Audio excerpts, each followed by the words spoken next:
Ay magandang araw po sa inyo mga load. So andito tayo ngayon para bumili kay Tatay Jose Ugis ng bilao. Ayan o. So napakaganda ng bilaong ginawa niya. Ayan.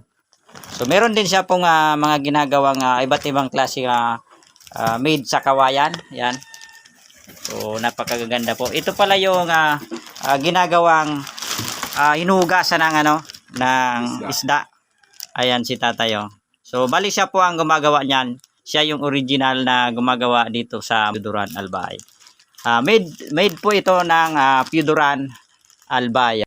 So yan, matibay po yan. So lalong-lalo na ito kapag lilinis kayo ng bigas. So napaka-importante po nito. Yung bilao, ayan o. Matibay po yan. Mga ilang taon yung gagamitin. Ayan, so bali nagkabil po tayo ng bilao para meron tayong gagamitin sa paglilinis ng palay, sa paglilinis ng bigas. So napakaganda po nitong gamitin. So yan, so maraming salamat po sa ating mga viewers sa walang sawa po ninyong pagsuporta sa ating mga video. Ito po yung kaing nyo. So, yung pinaglalagyan po ng mga tinapa dito sa Piyuduran. So nanggagaling din po sa kanya. Yan, kapag ganito po yung trabaho, talaga pong kailangan po ng pagtsatsaga.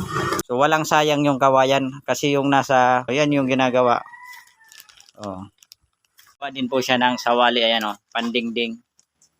So napakaganda nung ginawa po niya, tatayo sina sawali. Yan o, di ba?